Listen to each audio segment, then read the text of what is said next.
복음의 사명을 맡은 사람의 길은 언제나 어디서나 분명합니다. 그것은 성령에 매여 있는 몸이고 걸음이기 때문입니다.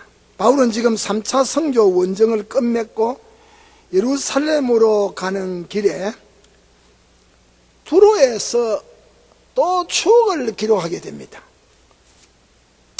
그는 두로에 도착하기 전에 지중해를 여행하는 여기 지명들을 많이 기록하고 있습니다. 여기 작별이라는 말은 두 사람이 붙어 있는 것을 억지로 떼어놓는 상태를 묘사한 말로서 저들의 이별이 얼마나 애석하고 고통스러웠는가를 보여주는 단어올시다. 그러므로 밀레도 선창가의 추억은 바울과 그 감독들에게 슬픔으로 오래오래 새겨져 있을 수 있는 추억이었습니다. 저들은 밀레도를 떠나 고수로 행선했다. 21장 1절에 밀레도 남쪽 68km 거리에 있는 비옥한 작은 섬으로 농산물의 생산지였습니다. 바로 이곳은 저 유명한 의학자 히포크라테스의 고향입니다. 이곳에 의학학교가 있었고 유대인들의 교역지로 유명했습니다. 그 다음에 이튿날 로도에 이르렀다. 1절에 로도는 장미의 섬이라고 닉네임을 가진 섬입니다. 고수 동남쪽 85km 지점에 자리 잡고 있는 1년 4계절 동안 아주 풍부한 일조량 때문에 장미가 만발한 아름다운 장미의 섬이었습니다. 로도는 섬 이름인 동시에 또한 그 항구 도시의 이름이었기도 했습니다. 이곳은 세계 7대 불가사의 중에 하나인 아폴로 신상이 자리 잡은 곳이었는데 바울 당시에는 이미 넘어져 있었을 때입니다. 이 섬에서 에게 있고요 지중해를 내다보는 곳인 그리고 수사학과 웅변학이 유명한 대학이 이 섬에 자리 잡고 있었고 아주 교역이 맹성을 떨치던 그런 로도 섬이었습니다. 그 다음에 거기서부터 바다라로 갔다. 21장 1절에 바다라는 로도섬 맞은편 85km 약 200리 지점에 떨어져 있는 루기아 해안에 위치한 당시 항구 도시입니다. 한때는 델피, 신전 이름이죠. 델피에 아주 필적할 만한 아폴로 신의 신탁소가 있었고 앞에는 망망한 대지중해의 물결이 넘실거리고 있는 전망 좋은 장소입니다. 이러한 도시들은 대륙에 인접한 항구들로서 당시에 하루에 수백 척의 크고 작은 배들이 이 부근을 왕래하면서 하던 아주 전형적인 상업 항구들로 이름이 높았고 그런 배들의 코수였다라고 람세이는 말했습니다. 그 다음에 바다라에서 베니게로 건너가는 배를 타서 옮겼다. 2절에 여기 나타난 베니게는 수리아 지역의 긴 평원 지역을 말합니다. 이 지역에는 두로와 시돈이 그 중요한 도시들입니다. 그렇다면 바울 일행은 지중해 바다를 직행하는 직항선을 탄 것 같습니다. 지중해 바다를 항해하던 바울은 지나가면서 구부로 섬을 바라보게 되었습니다. 3절에 참으로 추억이 새로운 섬이었지요. 바로 그가 제1차 성교 원정을 나섰을 때 바나바와 함께 첫 성교지로서 저들의 마음에 남아있던 섬입니다. 그곳에서 점쟁이 바예수와 더불어 격전을 해서 이겼고 그 섬의 총독 서기오 바울이 저들 성교의 첫 열매로 예수를 믿고 세례를 받고 크리스찬이 된 그런 일이 벌어졌던 섬 구부로를 지나가면서 보게 된 것입니다. 마침내 수리아의 두로에 상륙하게 되었다. 3절에 그의 목적지는 예루살렘이었고 더 빠른 길은 가이사라 항구로 바로 직행하면 좋았는데 바울이 탄 배는 두로에 짐을 풀기 위해서 두로항을 거쳐서 가야만 했습니다. 두로 항구는 당시 수리아의 자유도시입니다. 아주 명성이 높았습니다. 알렉산더 대왕이 장기간 포위했던 전략상의 요충지였습니다. 요충지. 헤롯 임금은 이곳 사람들과 잘 친하지 못했지요. 복음서에 불화했습니다. 당시 두로는 로마의 식민지였습니다. 그래서 헤롯 왕이 이 도시의 식량 공급을 중단한 때도 있었습니다. 자기 말 듣지 아니한다고. 바울은 여기 두로에서 7일을 머물게 됩니다. 아마 그곳에서 배의 짐을 푸는데 7일간이 소요된 것 같습니다. 이제 밀레도에서 두로까지 먼 지중해 항해가 끝이 났습니다. 바울과 그 일행의 몸은 수리아 지역에 와 있었고, 예루살렘을 향한 남은 코스는 가이사라를 거쳐서 가는 길밖에 없었습니다. 그 여정만 남아 있었습니다. 바울은 그곳 두로에 7일 동안 일해를 머물면서 또 잊을 수 없는 선교의 추억을 남기게 됩니다. 두로의 추억들, 이런 이름을 붙였습니다. 믿는 신자를 찾아보는 일입니다. 4절에 제자들을 찾아라고 했습니다. 여기 제자란 말은 예수 믿는 일반 신자를 가리키는 그 당시에 크리스찬의 닉네임 가운데 하나입니다. 당시 초대교회에서는 신자끼리 사용하는 말 가운데 형제, 믿는 자 혹은 제자, 이런 말들로 통용되었습니다. 두로에 교회가 있었고 신자들이 있었다는 사실입니다. 이곳에 교회가 세워지게 된 것은 예루살렘 교회가 핍박을 받고 스데반으로 인하여 환난당한 자들이 베니게지요, 두로와 구브로와 안디오까지 흩어져서 복음을 전했다. 사도행전 11장 19절에 이 일로 인해서 두로에 신자들이 있었습니다. 그런 환난 중에 예루살렘에서 나온 처음 은혜 받은 신자들에 의해서 두로에 교회가 세워졌다, 이 말입니다. 환난의 태풍은 교회를 세우는 그런 방편이 되었습니다. 바울은 안디옥에서 예루살렘 회의에 참석하려 가는 도중에도 이곳 베니게 두로를 지나면서 형제를 만난 일이 있었습니다. 15장 3절에. 그렇기 때문에 두로의 사람들은, 신자들은 바울을 잘 알고 있었습니다. 바울도 마찬가지였습니다. 그는 두로에 도착하자마자 형제, 제자들을 찾아보는 일을 시작했습니다. 여기 찾아보다 하는 말은 수색하여 발견하다는 그런 의미인데, 저들의 거처를 수소문하여 물어보아서 애타게 찾는 모습을 가르칩니다. 참으로 목자가 양을 찾는 심정이고 모습이 아닙니까? 그는 먼 항해의 피로에서도 아랑곳하지 않고 두로 항해 내리자마자 그곳에 살고 있는 제자, 믿는 신자들을 찾아보는 구령회에 불이 탔습니다. 뜨거운 마음입니다. 움직이는 마음입니다. 예수 믿는 사람을 사랑하는 마음입니다. 그리고 주의 말씀을 주고 싶은 마음입니다. 보고 싶은 마음입니다. 교제하고 싶은 마음입니다. 축복해 주고 싶은 마음입니다. 저들의 신앙생활의 상태를 알아보고 싶은 마음입니다. 정말 목자의 마음이 아닙니까? 그 다음 찾아서 만나서 그 다음에 뜨거운 영교를 나누는 추억입니다. 4절에 제자들을 찾아 거기서 일회를 머물었더니 그 제자들이 성령의 감동으로 바울더러 예루살렘에 들어가지 말라 하더라 그랬습니다. 참 기막힌 장면입니다. 지금 주님의 종 바울은 성령의 매임을 받아 예루살렘으로 가는 길입니다. 그런데 두로의 형제들도 성신의 감동을 받아 예루살렘으로 가지 말라고 했습니다. 이 모순같이 느껴지지 않습니까? 꼭 같은 하나님의 성령의 역사입니다. 성령은 바울에게도 각성에 증가하여 말하기를 결박과 환난이 바울을 기다린다고 알고 있었습니다. 그런데 바울은 사명의 길이니 일사각오로 갈 뿐이라고 이미 다른 데서 말했습니다. 이 본문의 두로의 제자들도 성령의 감동을 받아 바울의 예루살렘 길의 위험성을 예고해 주었습니다.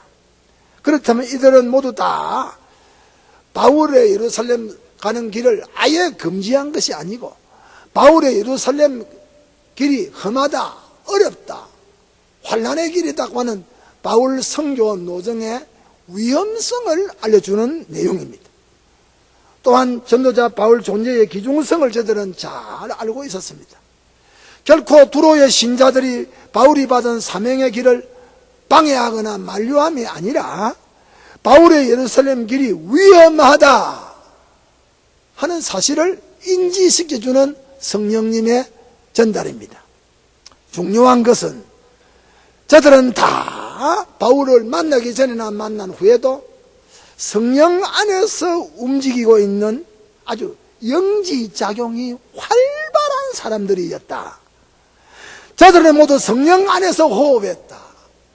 저들은 벌써 성령 안에서 생각하고 성령 안에서 말하고 성령 안에서 행동하는 성령의 사람들이었다. 기가 막힌 말입니다. 바울이 이렇게도 영지작용이 활발한 두로의 신자들과 뜨거운 영조의 즐거움을 나누는 것은 바울의 기로에 또 하나의 잊을 수 없는 성교의 추억거리였습니다. 마음과 마음의 만남, 목적과 목적의 만남, 성령과 성령 안에서의 만남, 성령과 성령 안에서의 교제, 성령과 성령 안에서의 의사소통, 활동, 실로 이것은 말보다 표정보다 행동보다 앞서가는 교제요, 아주 넓은 교제요, 높은 교제요, 중량이 있는 교제였다 느껴집니다. 이것은 결코 육적 만남의 즐거움은 아닙니다. 물질적 교제에 환대해서 머무는 잠깐 동안의 짧은 교제 아닙니다. 시간을 초월하고 공간을 초월하는 영원한 아가페의 교제였다. 두로에서의 추억은 바로 성령 안에서의 만남, 곧 뜨거운 영교였다. 두로에 있는 신자들은 영의 사람들이었다. 은혜 안에 있는 사람들이었다. 그리스도 안에 있는 사람들이었다. 이미 믿음이 구원에 이르도록 자라가고 있던 그런 성화 일로에 있는 신자들이었다. 수준급의 신자였다 이거죠. 그러니 바울이 벌써 초보에서 놀지 않고 영과 영에서 서로 놀 수 있었던 정도였다. 잊을 수 없는 추억이지요. 셋째로 바닷가의 이별을 또 봅니다. 전도자 바울은 이랫동안 체류했던 두로에서 잊어야 잊을 수 없는 영의 교제의 추억을 새기고 체험했습니다. 그것은 두로를 떠날 때도 저들과 함께 나누었던 바닷가의 이별에서도 또 봅니다. 에베소 장로들과 선창가의 이별이 그리했는데 여기에서는 바닷가의 이별이라고 표현됩니다. 바닷가의 이별은 참으로 애정이 넘치는 아름다운 장면들로 꽉 차버렸습니다. 처자들까지 가족까지 함께 바닷가에 나와서 전송을 했다. 5절에 이 여러 날을 지난 후 우리가 떠나갈새 저희가 다 그 처자와 함께 성문 밖까지 전송하거늘. 멋있는 장면입니다. 우리가 알다시피 두로는 갈릴리 북쪽 지중해 해변에 있는 이방인의 도시입니다. 유대인들의 안목에서 볼 때 비천한 백성들의 지역입니다. 그러나 바울은 이곳에서 영으로 하나 된 신자들을 통하여 그의 여러 성교 지역들로부터 받아보거나 느껴보지 못한 고도의 뜨거운 영의 환대를 받은 장소입니다. 수준 높은 환대를 받은 장소입니다. 가슴과 가슴을 열어놓고 언어와 언어가 주 안에서 마구 통하던 아주 고차원의 교제를 가졌던 7일 동안이었습니다. 저들은 바울의 신변의 안전을 기원했습니다. 저들이 떠나 온 가족들이 다 함께 바울이 가는 성박까지 따라오면서 전송해 주었습니다. 아마 제가 사도행전을 보는 가운데 지금까지 바울이 경험한 것으로는 바울이 가는 곳마다 성문 밖까지 따라온 사람들은 바울을 죽이려고 한 바울의 도전자들이, 바울의 박해자들이 성문 밖까지 따라왔습니다. 그러나 여기는 바울을 전송하는 처자들이, 크리스찬들이, 가족들이, 아이들까지, 아버지, 엄마, 할머니, 할아버지까지 가족이 동원하여 바닷가까지 전송하는 평화로운 모습, 아름다운 모습, 푸르한 모습, 여유 있는 모습 보게 됩니다. 이미 영의 사람들인 저들 마음에는 그 당시 바울의 얼굴을 보는 것이 그것이 마지막인 줄로 직감을 했습니다. 저들은 이미 영에서 그걸 알고 있었습니다. 어쨌든 성문 밖까지 그를 전송하던 두로 형제들의 예정 어린 모습은 바울의 가슴에 깊이 자리를 잡게 하는 영의 추억으로 기록되었습니다. 남겨되었습니다. 바닷가에서 또 올린 기도를 봅니다. 5절 중에 우리가 바닷가에서 무릎을 꿇어 기도하고 라고 했습니다. 참으로 하나님의 자녀들에게만 볼 수 있는 거룩한 장면입니다. 하나님의 자녀들은 언제 어디서 무슨 일을 하든지 간에 하나님께 기도할 수 있는 마음의 성전을 가지고 있습니다. 하나님의 자녀들은 언제 어디서 어떤 경우에도 하나님을 찾고 하나님의 이름을 부르고 하나님에게 저들이 만난 일들을 맡기는 기도할 수 있는 행복자들입니다. 떠나는 자와 보내는 자가 두루항의 바닷가에서 무릎을 꿇고 전능하신 하나님께 서로의 장래를 위하여 복을 빌어주고 있지 않은가?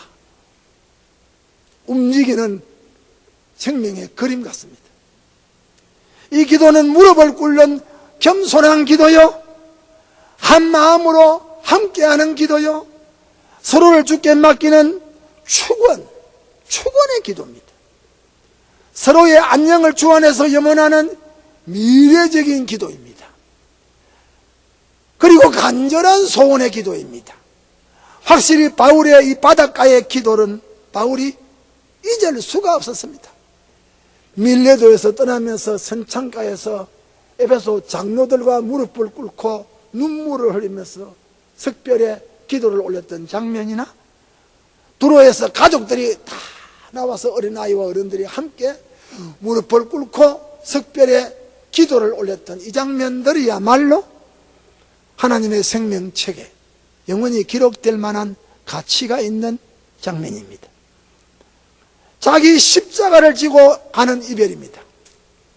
6절에 서로 작별한 후 우리는 배에 오르고 저희는 집으로 돌아가니라.